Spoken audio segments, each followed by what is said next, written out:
Good morning, ladies and gentlemen. Stride Gamer here, providing you with a new Anno 1800 episode. And this is once again a mod review. And it's actually a mod that was published less than 2 weeks ago. So, quite a new mod, but actually a mod about the Arctic. So, not a new region. And if you've seen some of my recent videos, I've actually been spending quite a lot of time in the Arctic recently.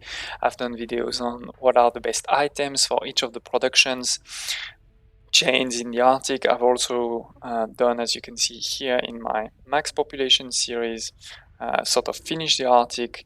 We've now reached 50,000 technician in the Arctic. So all of these videos will be posted below. So I think it does make sense to do this mod about the Arctic now. What is this mod doing? It actually adds 18 new Arctic related items. And also some existing items have been somewhat modified. And what really interested me about this mod is it's not just new OP item that just makes everything simple in the Arctic. It's really more about the interconnectedness of regions. What do I mean by that? Is if you think about many of the other regions, items from the old world, there's many that works also in the new world, many that also works in Mbesa. Similarly, things like tractors, etc., you can use in many of those regions, right? Or another way to think about interconnectedness is there's many items in the new world or in the old world or in Mbesa which are either which have extra goods as a byproducts from another region, or things like items that also change the inputs in some of the productions to come from another regions, making them all really connected. But the Arctic, not really. The Arctic is really on the side. Most of the items in all of the games don't work in the Arctic. The production in the Arctic are mostly focused on the Arctic and not linked to any other regions. There's no byproducts in items in the Arctic for most of the other regions. So that was indeed, in my opinion, a bit missing, and this mods correct that. So thank you, Arlecan, for publishing this mod. Of course, you can find this mod in the description below if you want to download it.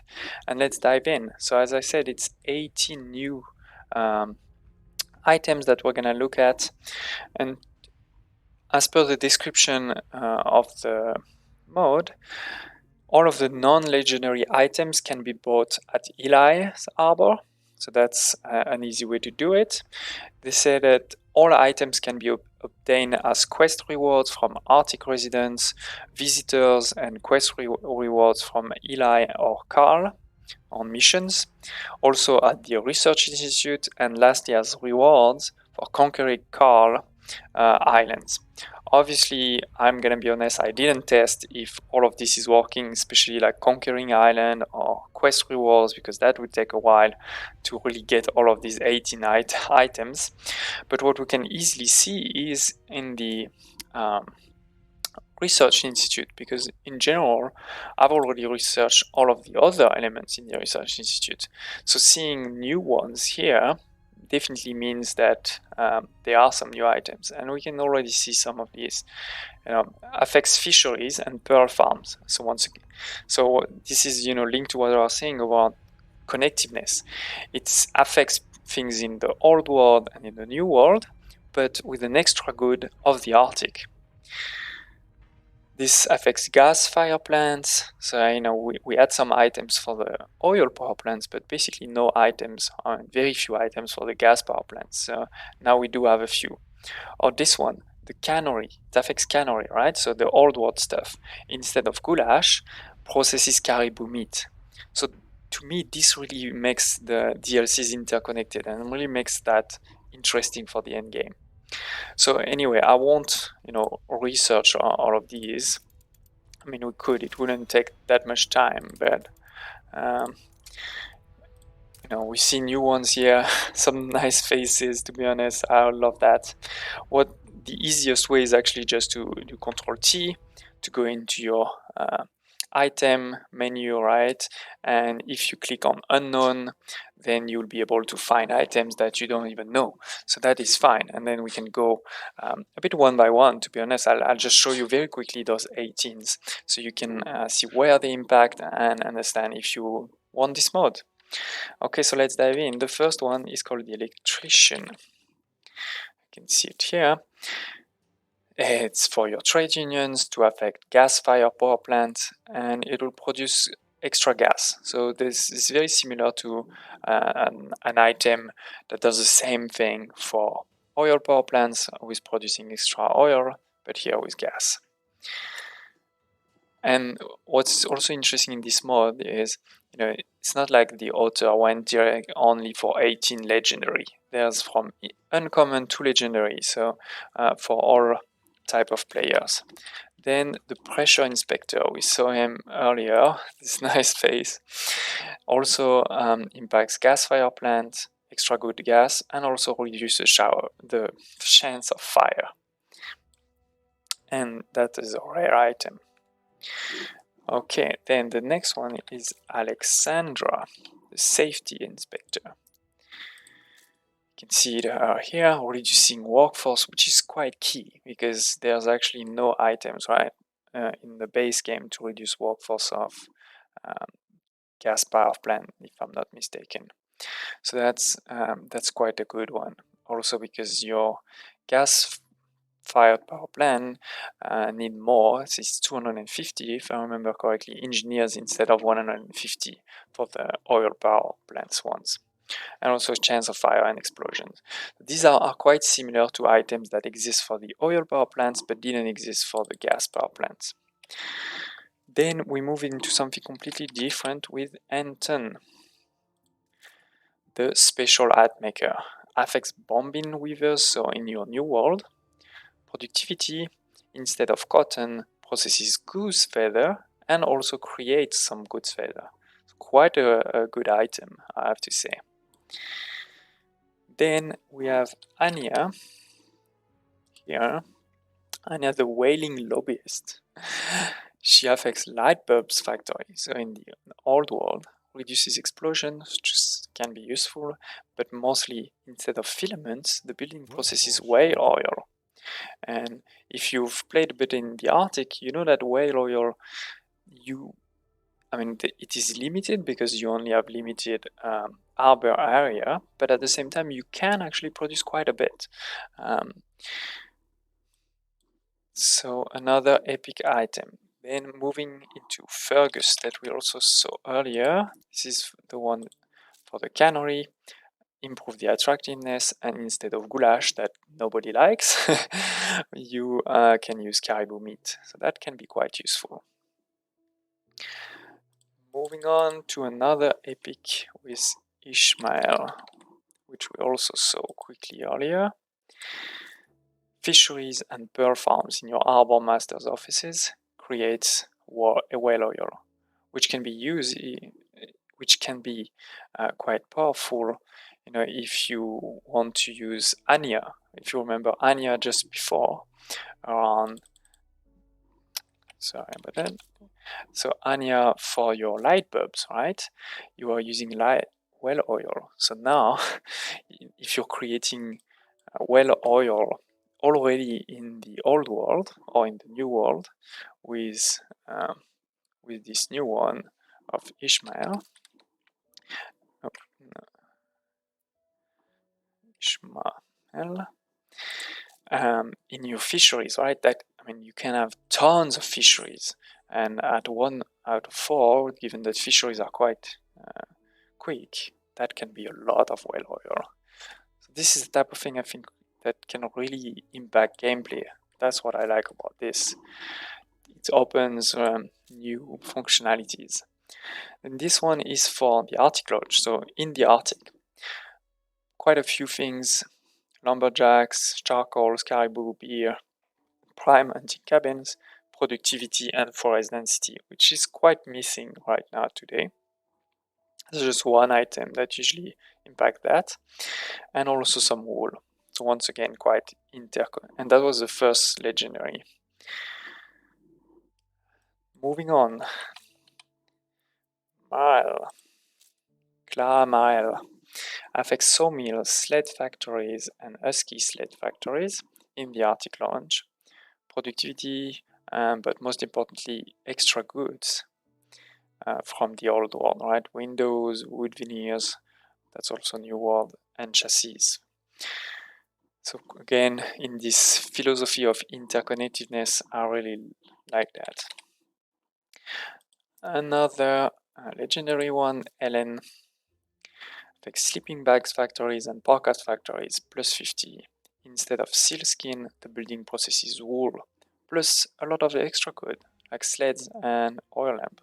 This one is, in my opinion, a bit OP, but once again, very interesting in this interconnectedness, right? You can produce wool wherever you want, send it here, and then use it to do your bag factories or parka factories. Okay, then we move into something for airships with Georg von Schaller. I'm probably completely butchering that name, sorry. But speed, loading speed, and cargo slowdown. Can't do much better than that. Moving on, another legendary. So there are quite a few legendaries, of course, but as we saw before, not only legendaries. Affect Oil Lamps Factory, which today only have, if I'm not mistaken, only 2 items that impact them and really not that impressive versus those two, plus 50, minus 50 workforce, plus some cigars. That's definitely an interesting one. Then Irvine Flynn. Affect gas mines and deep gold mines. If you've seen my previous videos on the items in the Arctics, you know that what I've been saying about the deep gold mines and the pristine hunting cabin is that honestly they are not that great. They're supposed to be what you go. I mean, you're supposed to go in the Arctic for gas, gold, and this fur, but you actually end up going only for gas because there's basically no items for those. So having an item like this, reducing fire, explosion, and also creating gas on top, already makes it a bit more interesting to have gold mines, and definitely more interesting to have gas mines.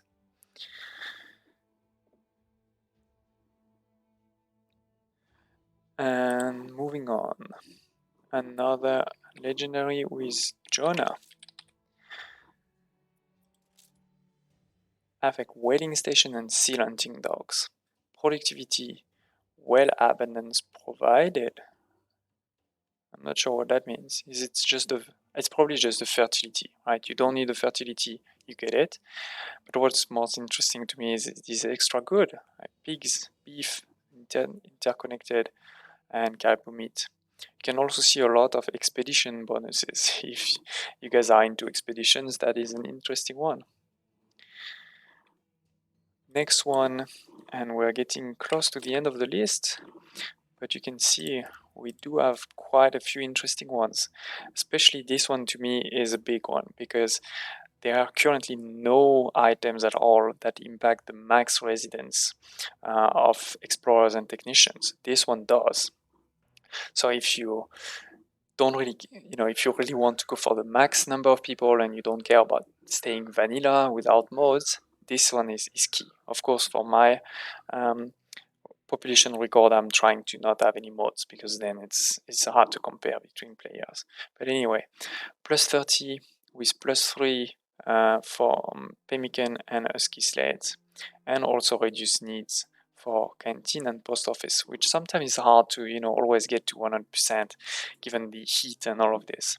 So quite a cool one. Next one on the list is Conrad. And with Conrad, we have a goose farms and husky farms plus 100%, which is huge, right? I mean, double. Goose feather huskies, and huskies are quite hard to get. Having 1 out of 3 is also a big boost. Beef and corn. So again, one very interesting one. Slightly OP, let's say. Rob Steern.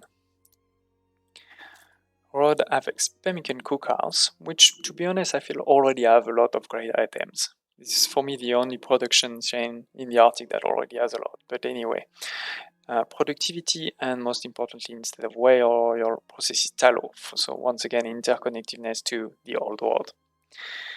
And then lastly, our 18th one is Rufu.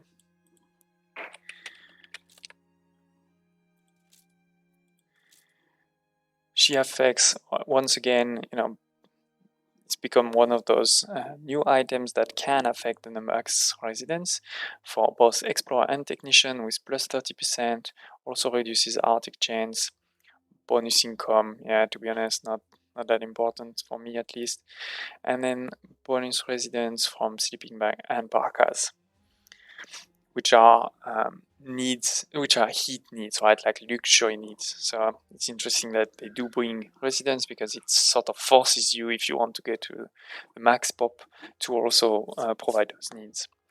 But anyway, so here it is. We have gone through those 18 new Arctic, or not Arctic, but linked to the Arctic items, because some of them we've seen are not for the Arctic. So hope you liked what you saw and you consider testing this new mod that once again just went out. Thanks Arlequin for producing this mod, and thank you all for watching. Hope to see you next time.